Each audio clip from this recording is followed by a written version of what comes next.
Roger Hill. I was born in Toronto. I spent my working career in commercial art as a commercial illustrator. In the last few years, I've devoted myself to my own personal work in the fine art area.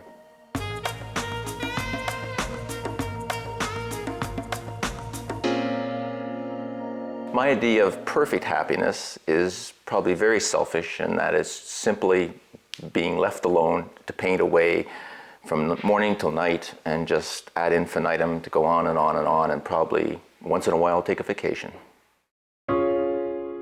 My biggest fear would be in pursuing the fine art end of this business is not knowing where it's going, not having a monetary return on it, running out of funds and not being able to pursue this thing that I'm just born to do.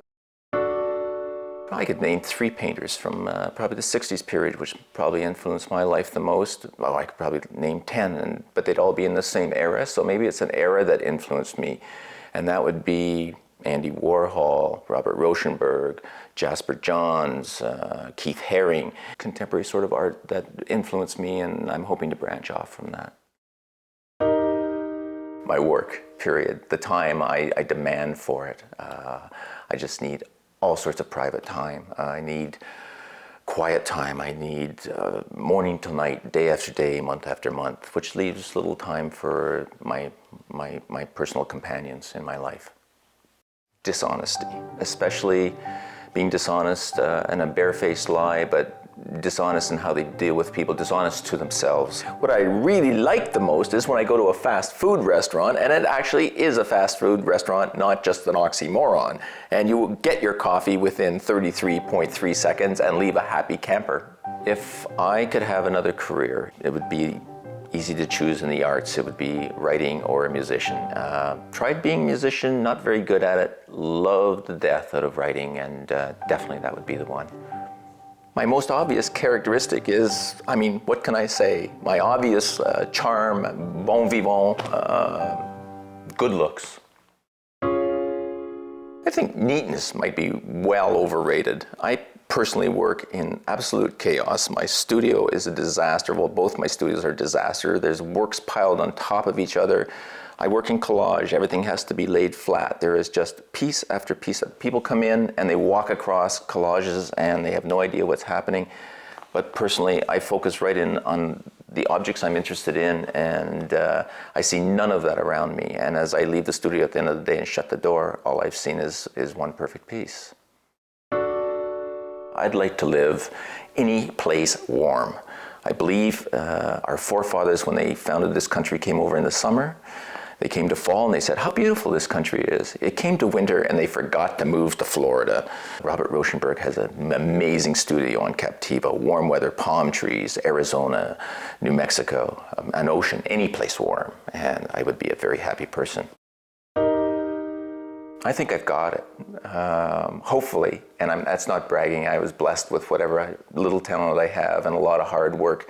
The other 2 areas I would choose would be easy, the other arts, which would be writing or a musician. Never had the talent to be a musician, but can you imagine the rush of being on stage and having that live interaction rather than working in a studio or writing a book for a year? I don't know if there's ever one period that I was happiest, but probably through a beginning section of my career in commercial art, probably through my 30s. Had a lovely family life, worked night and day, 12 months a year, 24/7, and took holidays to lovely places in the world. Money came at a regular basis. The jobs were lovely. I was booked constantly. Life was good.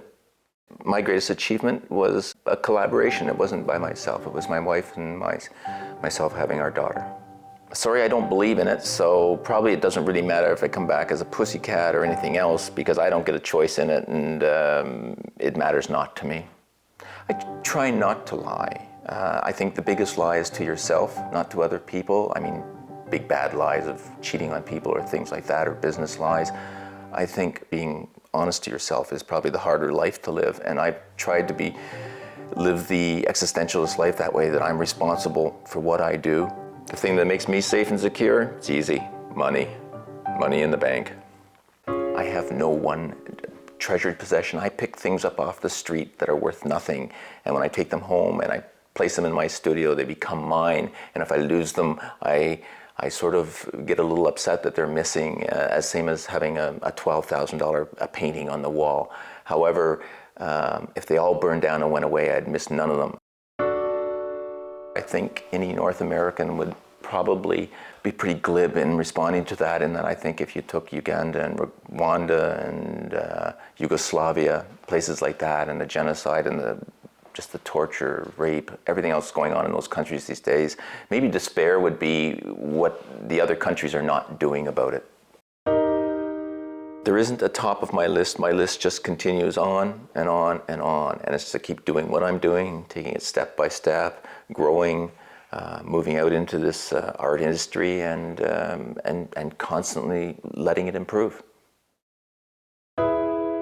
I admire people who did certain things at their period of life, but do I want to be Michelangelo painting in the 14th century with all his hardships and stuff like that? Probably not. The guy probably had an angst-ridden life, and Gandhi probably was persecuted most of his life, so I don't know that I could really identify with them at all. I dislike the fact that I probably am not as courageous as I'd like to be. I've had to work through things through my whole career and go through step by step until they're done. I can't seem to move on, and as the years go by, I don't regret any of it, but I certainly would like to have that courage to get out there and stop being safe. My favorite word is found in the dictionary, and it's found on every page of the dictionary. I read the dictionary. I love the dictionary. I love words. I blow them up in photostats, and I paint with them, and I use them behind my paintings, and words are fantastic. My ambition grew very slowly. I think in the high school years, I started looking at things, enjoying art class, drawing things out of books, and it just grew and grew exponentially, I guess, until it became an overwhelming ambition. I don't truly have a motto, and if I did, it would probably be borrowed from, I believe it's Miro, who had a sign posted on his door, and it said, "This train doesn't stop here." And my motto says, "The train stopped here once too often."